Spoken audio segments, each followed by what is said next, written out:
Have you ever walked into a place and immediately felt like you didn't belong, even before anyone said a word? I noticed it the moment I stepped inside. Not the silence, not the slow music playing from hidden speakers. The looks.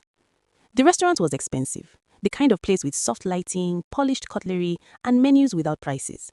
I had saved for weeks to eat there, not to impress anyone, just to treat myself. I was tired. Long day, long week. I wanted good food and quiet. But as I stood near the entrance, something felt off.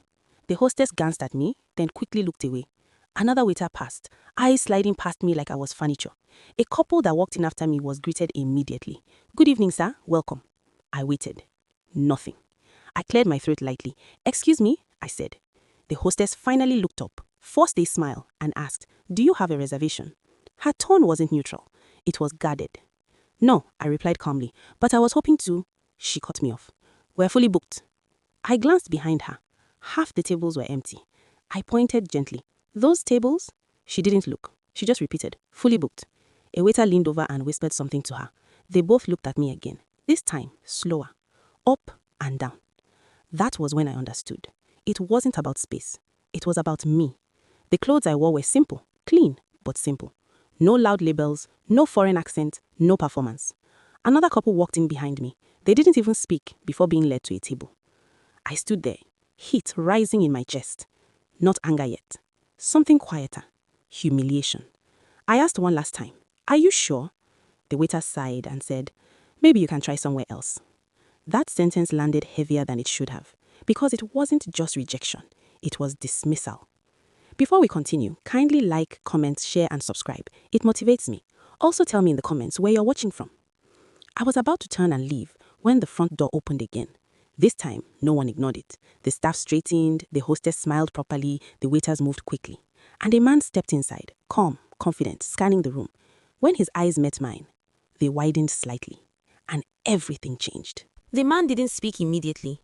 He stood near the entrance, exchanging brief nods with the staff. They hovered around him, suddenly alert, suddenly eager. The same people who had ignored me seconds earlier now moved like they were being graded.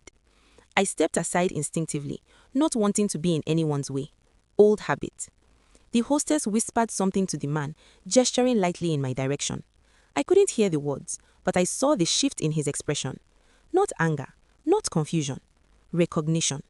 Before he could say anything, the waiter who had dismissed me earlier approached again. His voice was different now. "Sir," he said, clearing his throat, "are you still waiting?" I looked at him for a moment. The tables were still empty. The air was still tense. "Yes," I replied quietly. "I'm still here." He nodded too quickly. "Please, let me check something." He rushed off. The hostess avoided my eyes. I stood there, suddenly unsure how I felt. Part of me wanted to walk out, not to prove anything, just to protect myself. Because staying felt like standing in the middle of a lie everyone was now pretending hadn't happened. While I waited, memories surfaced. Times I had been overlooked. Moments when politeness was mistaken for weakness. How easily dignity can be misplaced when people assume you don't belong. The owner walked closer. Not to me yet, just closer enough for me to feel it. I noticed his shoes first. Well worn, not flashy. The kind worn by someone who didn't need to impress. His eyes moved slowly around the room, taking everything in. The waiter returned, this time smiling. "Sir, we have a table for you." I raised an eyebrow slightly. "I thought you were fully booked." He laughed nervously. There was a misunderstanding. I didn't move. The word misunderstanding sat badly with me, because nothing about what happened had been unclear. The owner finally spoke, not loudly, not sharply. "Excuse me," he said. I turned. He looked at me directly now. "How long have you been waiting?" I hesitated, then answered honestly. "Long enough." There was a pause. Not the awkward kind, the thoughtful kind. He nodded once slowly. "I see," he said. And in that moment, before anyone apologized, before anyone explained, I knew something important was about to happen. Not because of anger, but because the truth had been seen. The owner didn't raise his voice. That was the first thing I noticed. He gestured lightly toward an empty table near the window. "Please," he said to me, "have a seat." I hesitated. Not because I didn't want to sit, but because sitting now felt like accepting something that hadn't been addressed. "Oh, I'm okay standing," I replied calmly. The staff froze. The waiter who had dismissed me earlier swallowed hard. The hostess suddenly found the floor very interesting. The owner nodded, not offended. All right, he said. Then he turned to the hostess. Can you explain to me why this guest was told we were fully booked? She opened her mouth, closed it, opened it again. Well, sir, we assumed. Assumed what? He asked gently. Her voice dropped, that he might not be comfortable here. The words hung in the air like smoke.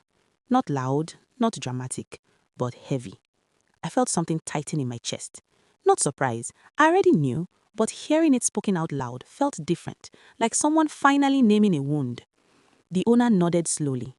And who taught you to make guests uncomfortable based on assumptions? No one answered. He turned to the waiter. You told him to try somewhere else? Yes, sir, the waiter admitted. I thought. You thought for the business, the owner finished, or for yourself. The waiter's shoulders slumped. The restaurant had gone quiet. Conversations had stalled. Cutlery rested mid-air.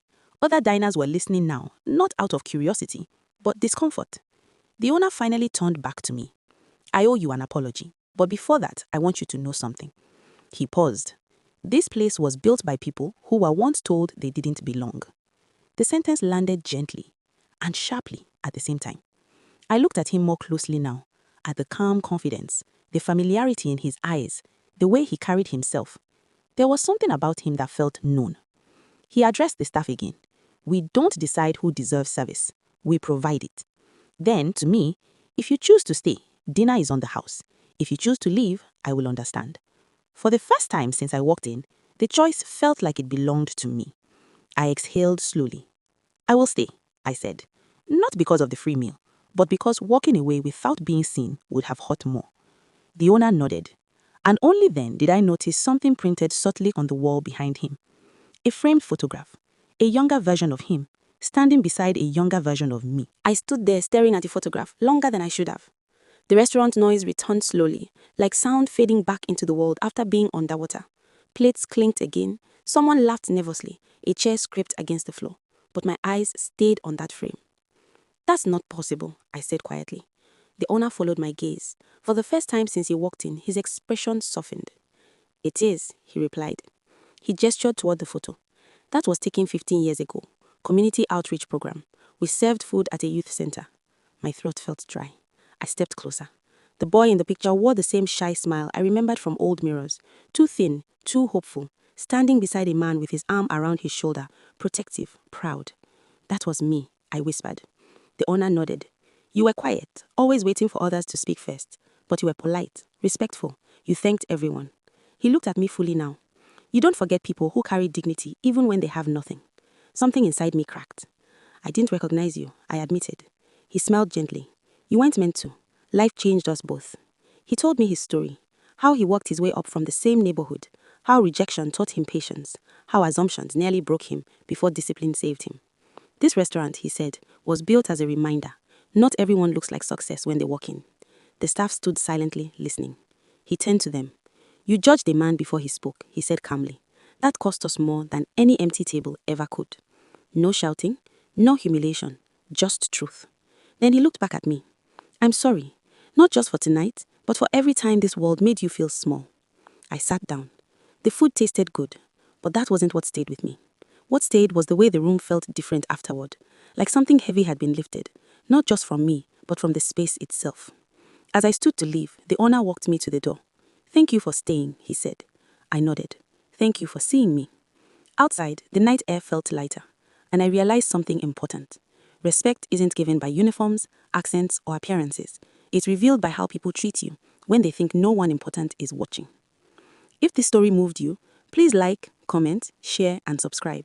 It truly helps this channel grow. Final question. Have you ever been judged unfairly in a public place, and how did it make you feel? Tell your story and also let me know where you are watching from.